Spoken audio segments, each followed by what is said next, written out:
I'm Chris Beach. I'm Strategy Director at Wood Group, and I lead our Programme and Project Solutions Service to customers. Wood Group, you may well not know much about Wood Group. Relatively new formed business, coming together with Wood Group and AMEC Foster Wheeler a few weeks ago.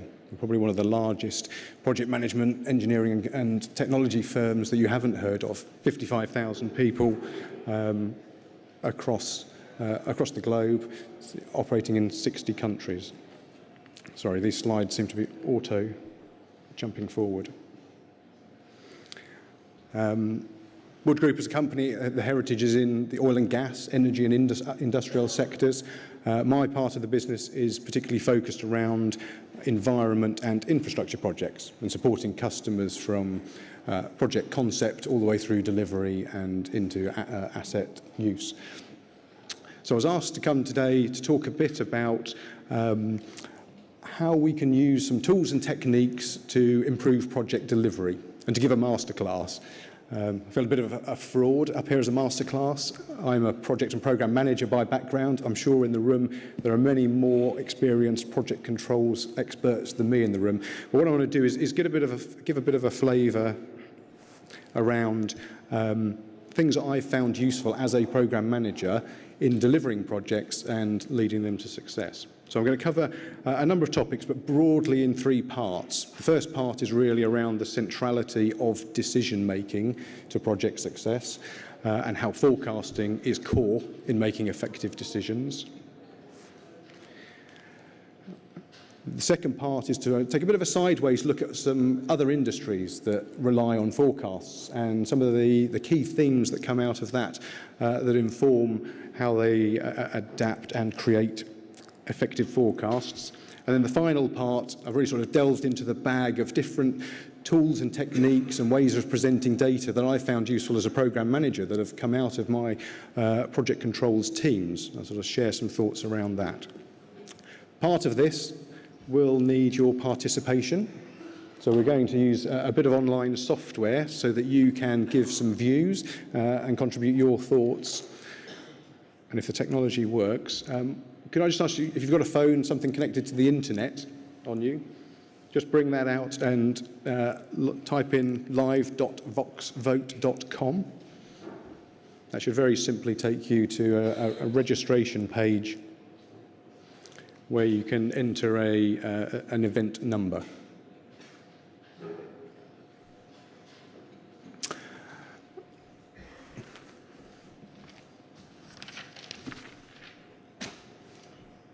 You should see an initial test question in there that you can respond to. Just check the technology works.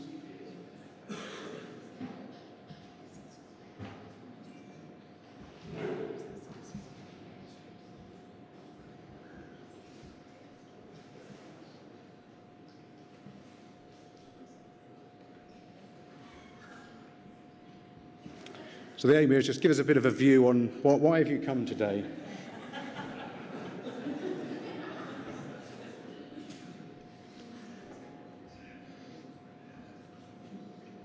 Only 4 votes in there so far. Any more votes coming in?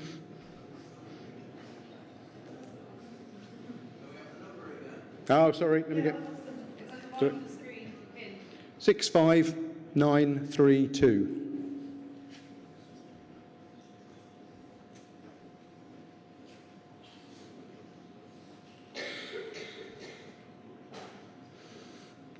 Still lacking anybody participating. Still only 4.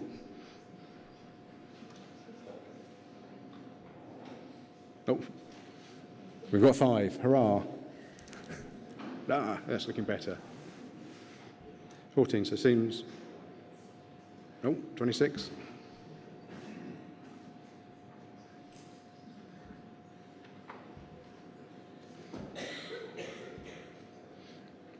There we go. We seem to get... That does seem to be working. 69 votes in there. A few of you seem to have been mandated to attend within this.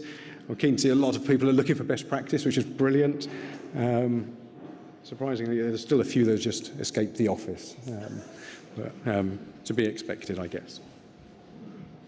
So the technology works. We'll be flicking back and forth into this to get some views on particular topics as we go.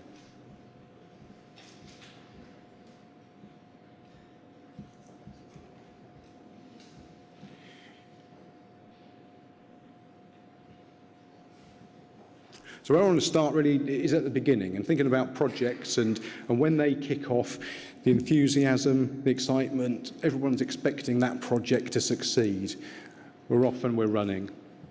We'll deliver it on time, it'll be on budget, we'll achieve the right level of quality, we'll have happy stakeholders that, engaged in that project, we'll have zero harm to anybody involved, and we'll deliver the benefits. But in reality, once the rubber hits the road and the project comes along, there'll be a few hiccups. Things won't always go quite as planned in delivery. And here's a bit of a Dilbert cartoon. And just sort of reflect on how real that exists in your situation, where the project's not quite going as well as planned. Some people don't necessarily want to hear that's the case. The project controls functions are providing excellent data and information that's really helping to understand where the direction of the project's going, but management is somewhat removed from that. So decisions will be required, no matter what. In a project, the decisions are the lifeblood of that. And they may be big strategic decisions, those things that really shape the direction of the project, or they could be more tactical decisions. And some of those may be well planned in advance, so hitting a stage gate, you can plan that decision, what's likely to be needed, who's going to be involved in that decision, and how you will assess whether you go through that stage gate. But others will be reactive, things will change, problems will occur on the project. But similarly, there needs to be a structure and process around those decisions that can respond very swiftly to aid the people leading those projects to steer that project to success. Sorry, I'm going to jump over some of these. This is the wrong deck that's been loaded onto here. So the decision-making process assumes a typical logical approach to delivery, starting with identifying the problem, looking at the criteria you'll use to make those decisions, weighing up those criteria, which ones are more important, looking at the alternatives, what choices might you make, evaluating those, choosing the best option, implementing it, and then finally evaluating how good was that decision. But this really assumes the person making that decision can get accurate and full information that can help inform that. That there are measurable criteria out there that will be used to analyse and assess each of those options.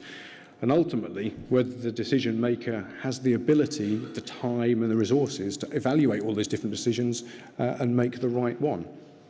And this really is where project controls teams come in terms of making sure the decision makers and leaders on the project are equipped with what they require at each of those decision points. So I'm just going to jump back to the Vox Vote slides so you can give some of your views around decisions. So you should see other questions popping up within the software.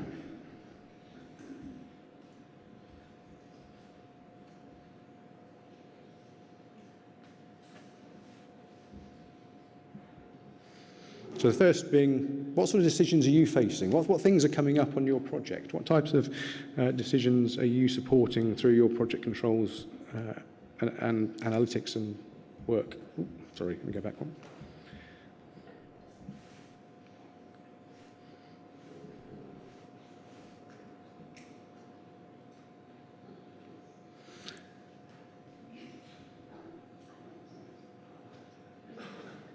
Some interesting ones around resource and particularly manpower delays and impacts of manpower and how manpower will be used effectively. Quite a few coming through on whether to continue at all on the project. It's interesting. So if you jump forward to think about how do you make decisions? So on your projects, I've talked about the 8 steps of a very structured approach to decisions. But how do you make your decisions, whether it's on your project or your personal life, in terms of whether you're going to buy a new telly, car?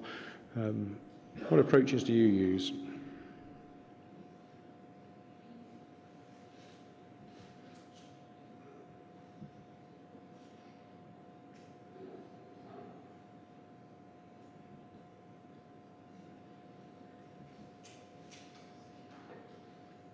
Right, assuming to get gut feel and structured running about on par with each other at the moment.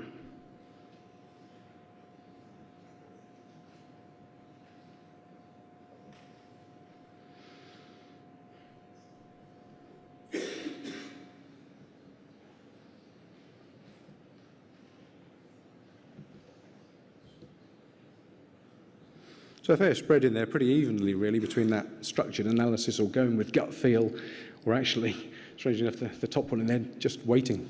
Let the decision pass. Time will go, and the decision then doesn't need to be made. Not necessarily an ideal way of approaching a decision, but it does happen, probably more frequently than we would like to think.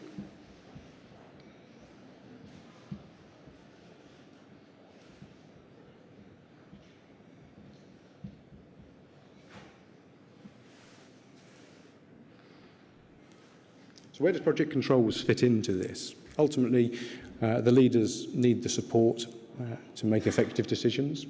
And the way I've interacted with project controls is really around them providing me a very good structure for decisions. So not always following those 8 steps, but providing, whether it's for a planned decision or a reactive decision, some process to follow that gives us confidence we're going to reach the right decision at the end. To simplify the complexity, there's so much data out there that's available to us now, and Tim was talking about various parts of data, as did David in the previous presentation. The data is immense. A phrase I've seen used, which I find quite amusing, is the data smog. That just volumes of data that get in the way of really understanding what's important, and project controls provides the tools, the techniques, and the ability to do that. And ultimately converting that data into management information, the difference between data points and information that will help decision making. So I want to look at a few examples in other industries of decisions that have gone not so well and some that have gone well. So you'll have seen in the press Ryanair have had a few hiccups lately, cancelling lots of flights, grounding a lot of planes. And when you get under the skin of what's reported as to being a root cause of that, was really around forecasting of resource. And there a shift in their annual leave calendars, which was very simply a shift from a April to March calendar to a full year calendar from January to December. And that caused a lot of pilots to need to use up their leave. And that small shift has had a huge resource planning issue all the way through their ability to serve customers, and ultimately had a huge impact on customer performance and people not being able to fly with Ryanair.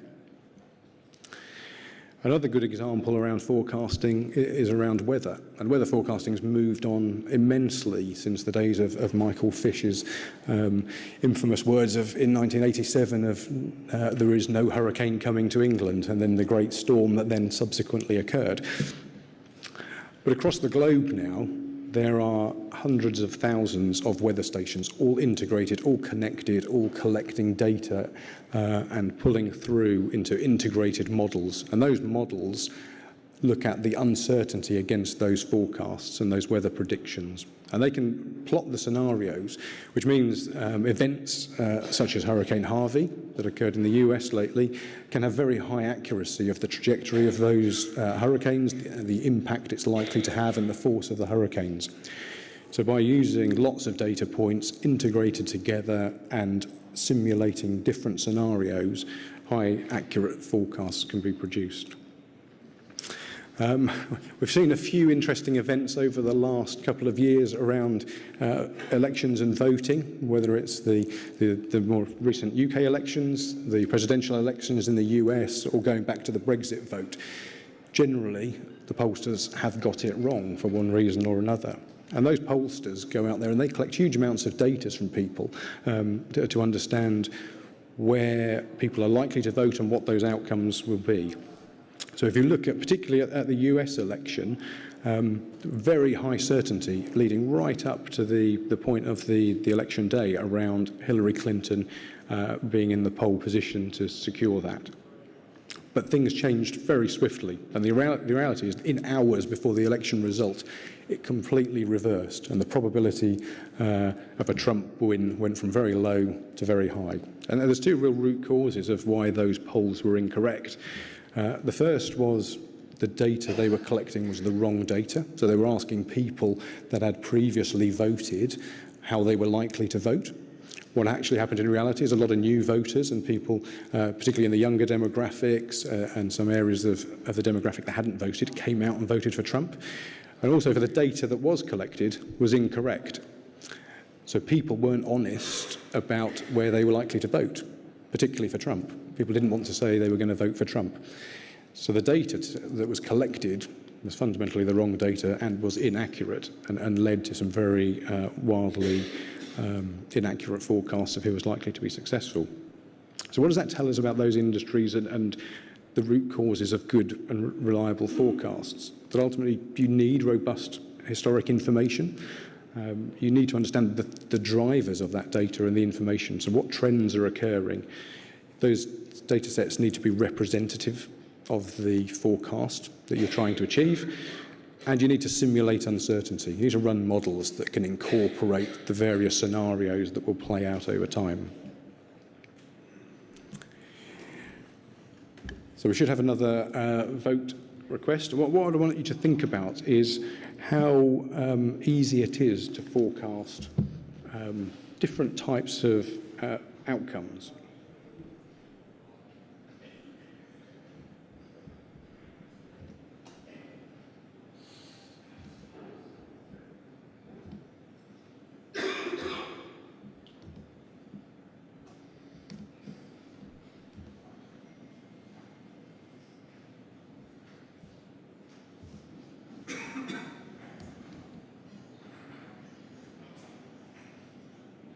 Does that question come through okay?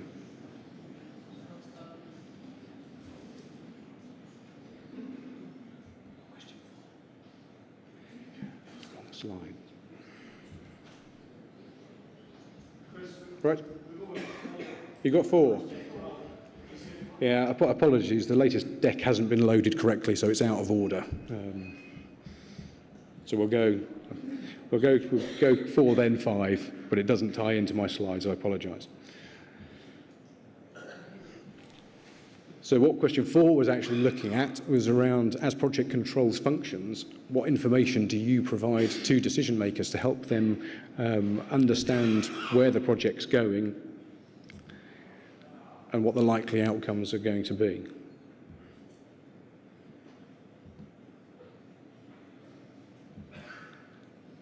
We've only got 13 coming through. I don't know if this is locked out.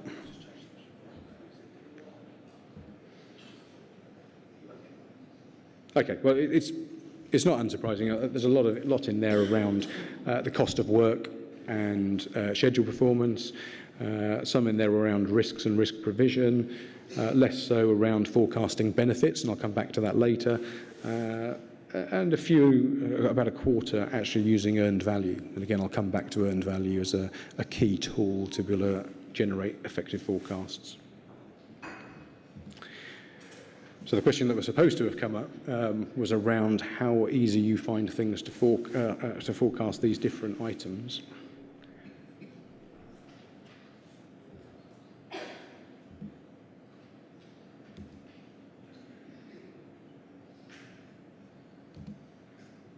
So I'll stop refreshing there. And probably not unsurprisingly, those things that are near term and that you're familiar with will tend to be the things that you can forecast more accurately.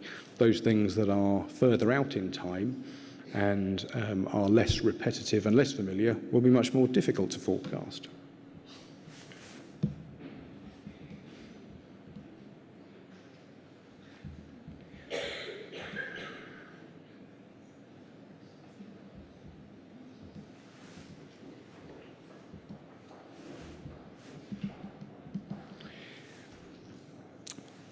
So what you tend to find with forecasting is the further out that you're looking, the more difficult it is to forecast, and the more repetitive an item is, the easier it is to forecast.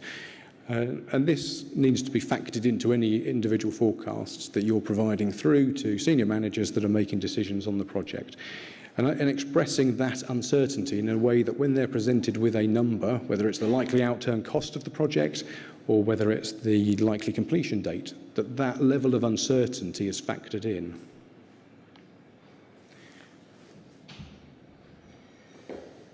Again, apologies, I'm going to have to jump through a few slides. So in factoring in that uncertainty, we really need to think about the difference between deterministic single-point forecasts and stochastic forecasts, so those probabilistic forecasts that bring in a range of potential outcomes rather than single point. And to aid effective decisions, I would advocate that you give a range of outcomes when you're talking about your forecast to decision makers.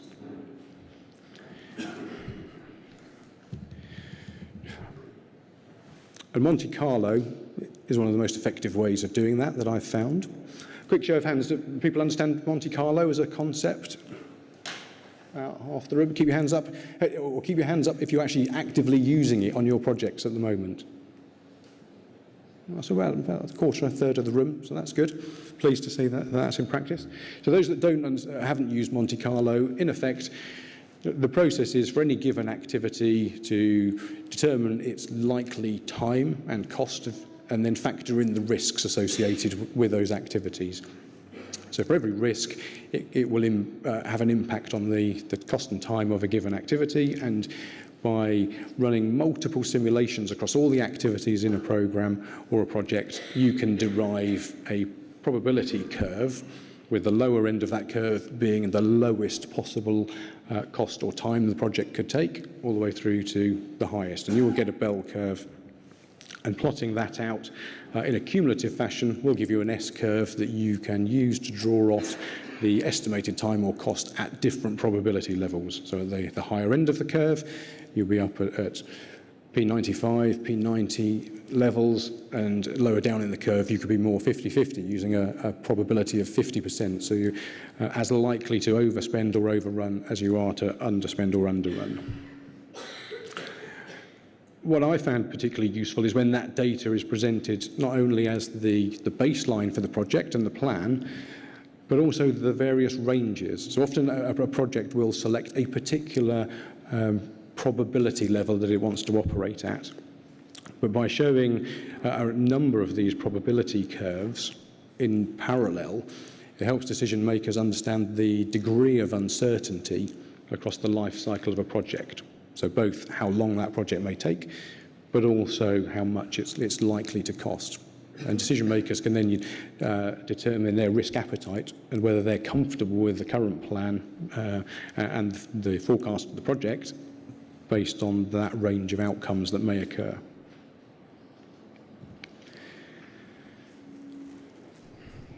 So a slightly more simplistic way of looking at validating those outcomes is to look at trends. So what are the trends on the project that are occurring each period of time as that project progresses?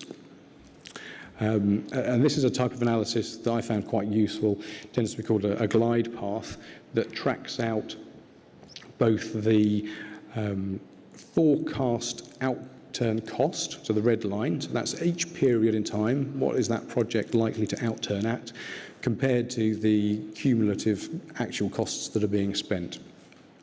And those curves will tend to form a glide path and converge on the likely final point in time of the project delivering, or the likely final value of that project or the cost associated with it. And by using those trends, you can validate the individual project estimates that are being prepared.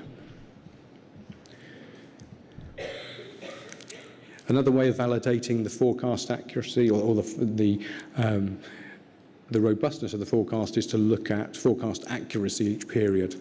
So looking at how closely the actuals that are delivered align to the forecast that's been occurred. And again, tracking that over time and looking at the trends in that forecast accuracy can start to draw out whether there are any systemic forecasting, any systemic over forecasting, and can be used to adjust the overall forecast, be that cost or time delivery. So one thing I want to quickly touch on is earned value, because that's one of the tools I found that's most powerful in informing whether a forecast can be achieved and whether the project's going to be successful in terms of time and quality. Again, go over a quick show of hands, those that understand earned value. Excellent, nearly everybody. Those that are actively using it on the projects at the moment? Yeah, probably 60-70%, great. So I'm not going to go through in a detailed lesson about earned value. Again, I will skip over some of these slides that should have been removed. And I'll just talk a bit about some ways that I found useful in presenting earned value data. So So one of these is Bullseye charts. Are people using Bullseye charts on their projects? A handful, not many, good. So Bullseye chart really starts to segment for your earned value data around CPI and SPI into those segments where CPI and SPI are greater than 1, i.e. overspending and running late. Those that are where the CPI is greater than 1 and the SPI is less than 1, all the way through to those where CPI and SPI are both lower than 1, so the green territory. And by plotting the combination of SPI versus CPI over time, you can start to track the correlation of which of those segments that project's going into. So is it having a trend to be running, as this example shows, it's underspending, but actually it's running later and later. And often projects tend to do that at the beginning. The project will start to get into delay. Consequently, there may be some efficiencies in doing that. And then investment gets thrown at that project in terms of resources to recover that time and get back on track. And then that turns it the other direction. The schedule performance will start to improve and track back. But the cost efficiency by throwing extra resources into the delivery can impact on the cost performance index. And the thing I would advocate is looking at that both in terms of the whole project and its SPI and CPI, but also filtering out and looking at it in terms of just the critical path activities. Because looking at the entire project, sometimes CPI and SPI calculations can be masked by tasks that are delivering ahead of time and adding earned value to the calculation, offsetting some of those that are further behind in delivery. So you may end up in a situation where SPI and CPI are both 1 and things look great, but actually some activities are ahead, some are behind.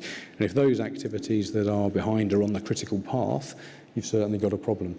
So by stripping out, and this data is for one project, it's the same set of data for an individual project, the curve on the critical path is quite different, and you will have seen much faster that the project was going late, but also overspending on those critical path activities before it started to recover. And you can also use that technique at a program or portfolio level. So where I've been managing portfolios of projects, the analysis that I've found quite useful is to be plotting the same thing, the combination of SPI and CPI, but plotting that for each individual project. So in this diagram, the size of the bubble represents the scale or value of that particular project. And some are sitting up in the green area at the top right, quite healthy. There are those at the bottom that are both running late and going over on cost and probably require some sort of intervention. And then there's the middle ground, where may not be in a particularly dire territory at that point in time, but additional attention is going to be needed and closer watching of those projects as a program or portfolio manager to intervene as necessary. And a slight variant on that can be a much simpler way of understanding exactly the same data is to take that into a block diagram around the individual quadrants and just representing the value of the projects in that block by the scale of the block. So again, those two diagrams are for exactly the same data set, but it gives a very quick ready reckoner of the number of projects or the value of projects that are in the green territory versus those that are in the red territory. So maybe just for leaders of projects and programs, a much easier way just to digest that information quickly.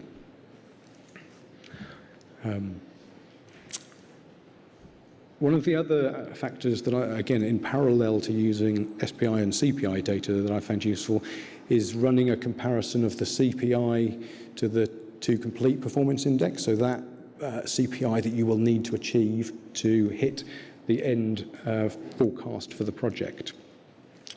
So in this diagram, anything below the diagonal is good because the CPI to complete needs to be less than the CPI that's been achieved to date.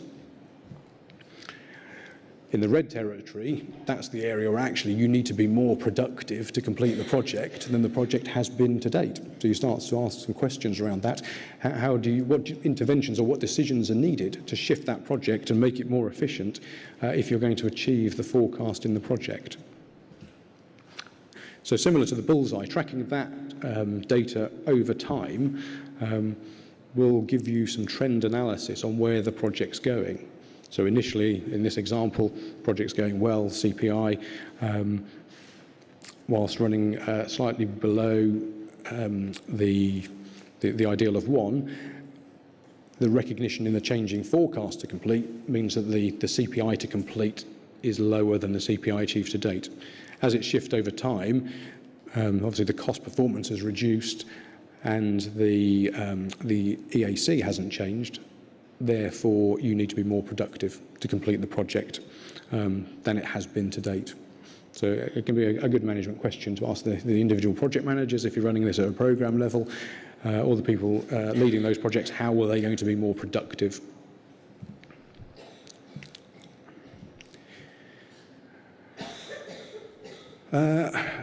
Two more bits on earned value. So one, we talked a bit about CPI and SPI. The other comparator that I've seen used less frequently, but I think is equally valuable, is to look at the schedule variance in terms of time and the earned schedule on the project, rather than the earned value.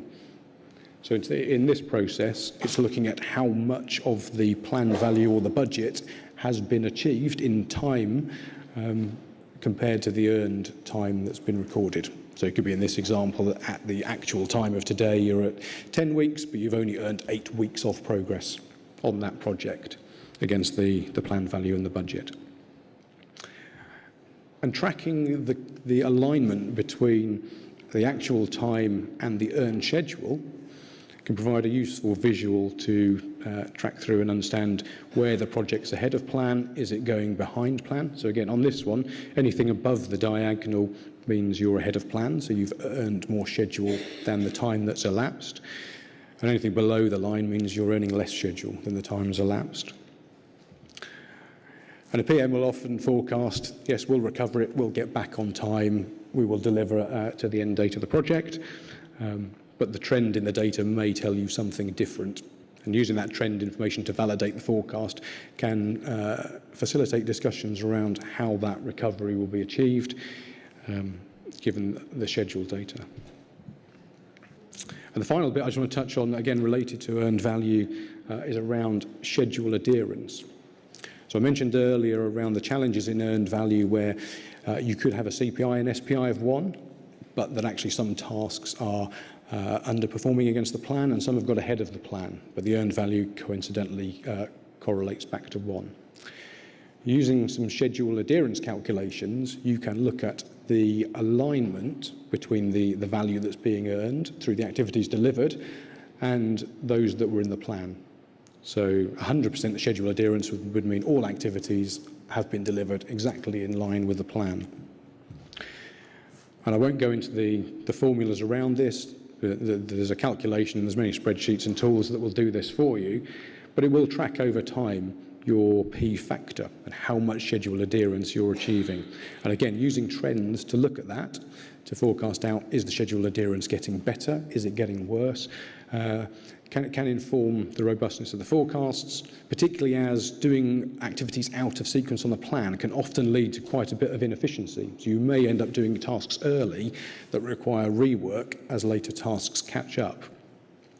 So keeping a healthy schedule adherence level is quite useful in terms of tracking that delivery.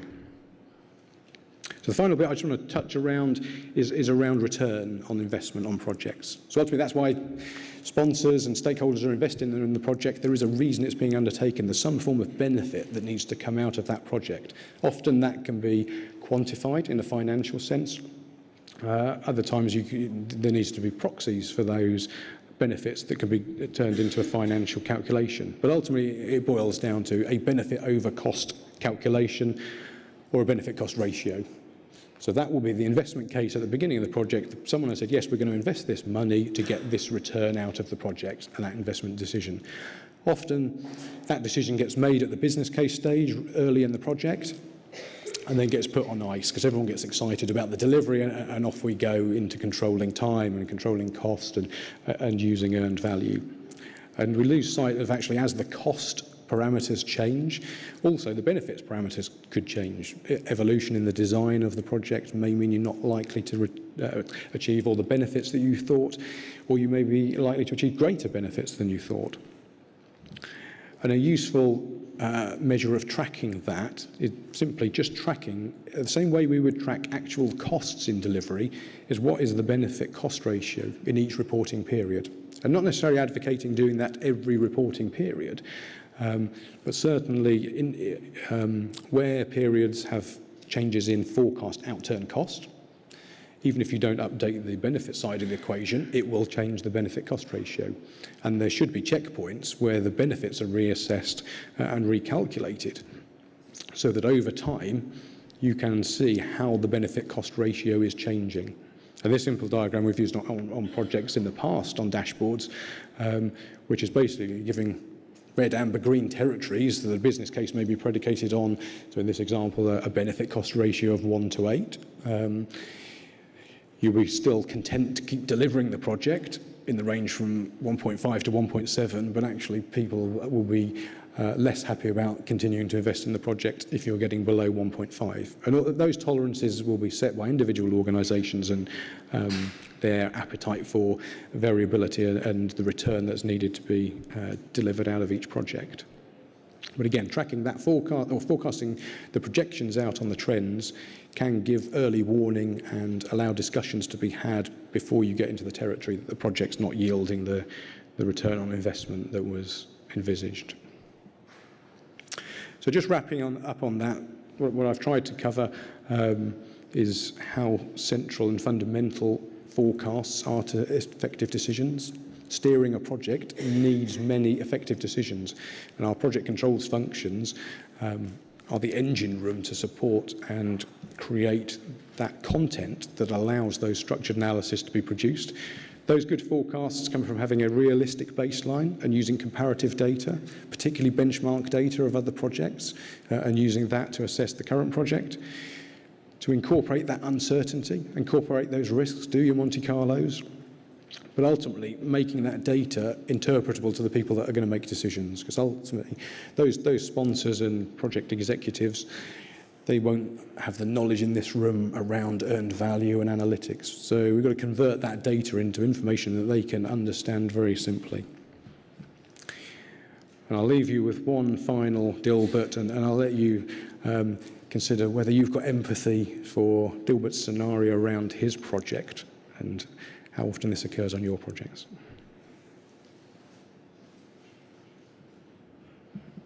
Do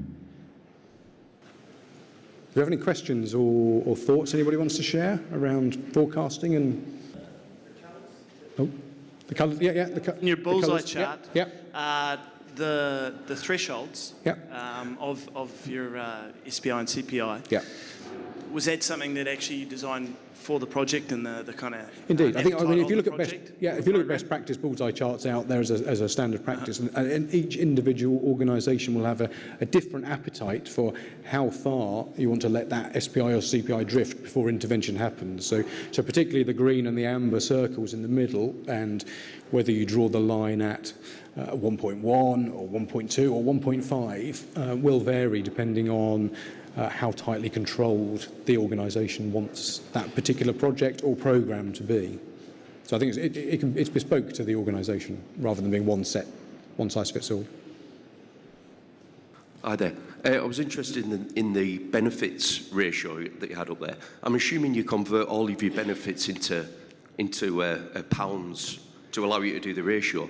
So what do you do? You've got cashable, non-cashable avoidances. How do you do that conversion? I was interested to... Yeah, I think it's difficult. And from the different organisations I've worked with, it's been very different models in different organisations. Some of it, the BCR will be purely on those cashable numbers that you can convert into that numbers. Some will take proxies for that. So, for example, I've worked with TfL around some of this, and things like road safety. So safety as an outcome and a benefit on the project by putting a value to the cost of those injuries can be converted back. They're not necessarily cashable values, but they are broader savings that are attributable to the investment in that project. So yeah, but I think the more you can get down to NPV type analysis and tracking those calculations, the better and more accurate those charts can be. Yes. My question is regarding contracts, how this is affected by the contracts and how we can handle it, the contracts versus risk, the risk contingencies, how when you allocate those risk contingencies, how are handled.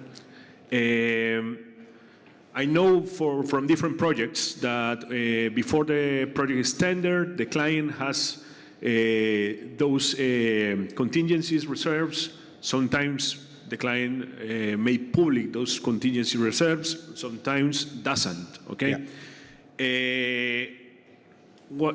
And because sometimes, because of the contract, they are not transparent. And it depends the type of contract. If it's a shared win and pain, or option E, NEC3, or sometimes it falls into you are engaged in a situation in which the contractor downstream allocate resources and but are literally crash because of the way the client manage those contingency reserves. So what's the best way to handle this properly? Because sometimes it's out limits, Yeah, and I'm not sure there's one best way to do that. I think so. My philosophy around engaging between client and contractor is to make sure there's absolute clarity on how performance is going to be managed.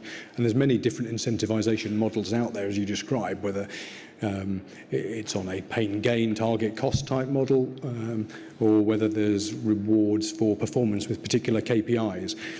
But ultimately, defining in the employer's requirements in that contract all the control mechanisms and how performance will be measured is critical. You've got to have that back-to-back through the supply chain to make sure if you're going to use earned value effectively, that the contractor is set up and secure to do that. And again, I think the other side to that is around collaboration between client and contractors, and whether there's a collaborative model and a risk-sharing model created versus a model where client is trying to transfer as much risk as possible into the supply chain. So I'm not sure if that quite answers. I don't think there is a one-size-fits-all or a best way of doing it, but I think for me it's really working out how you're apportioning risk and collaborating on risk, and making sure the employer's requirements and your contracts define the mechanisms you want to use to manage that performance. So the charts that you showed on the screen, are they predominantly held at a strategic level, or are they rolled down the organisation to drive performance across various different programmes and even within a project team? And then also, when a project moves to a poor performing project and you've intervened, at what point do you decide to re-baseline so that it becomes then a meaningful baseline to move forward against? Yeah, okay. So on the first, again, it varies. I would say that the more you can integrate between the program level and the individual projects and use the same methods of monitoring and controlling that performance, the better. So those charts, a bit like the Bullseye, I would expect to be operating down at an individual project level, but also at a program and the entire portfolio. So there is a connection from the lower levels all the way through. I would expect at project level there to be lots of other more detailed things than is used at the more strategic levels.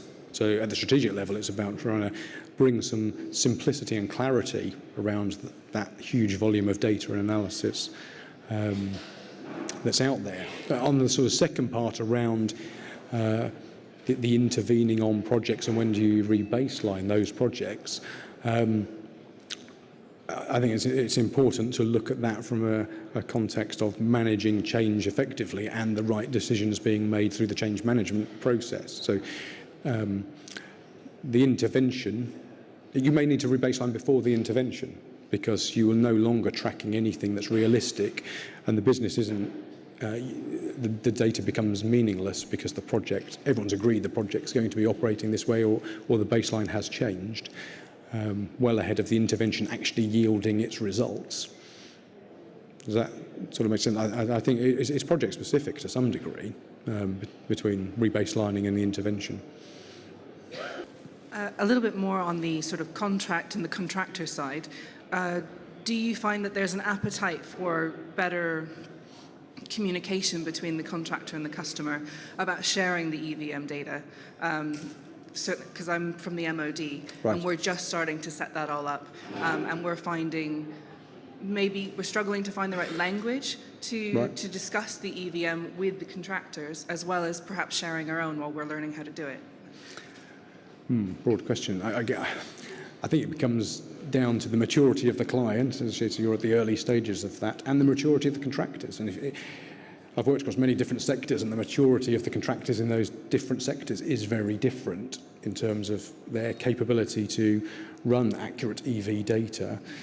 But I think in all cases, if you're not sharing the data, then you can't have the conversations around how do you steer that project to success. And everybody that's involved in the project needs to be aligned on where the project's heading and what needs to be done about that. So I certainly advocate putting in contractual models that drive that collaboration. And there's various ways, we don't have time to go into now, but that you can start to structure that engagement and the process that flows through between the contractors, very detailed task by task EVM as they're doing the construction contract back to the wider project or even across the programme. But there's models and processes that can knit all that together quite nicely. But, pick up offline if you're interested. Okay, I think we need to draw this one to a close to move on to the ECITB apprentice presentation. Thank you. Thank you.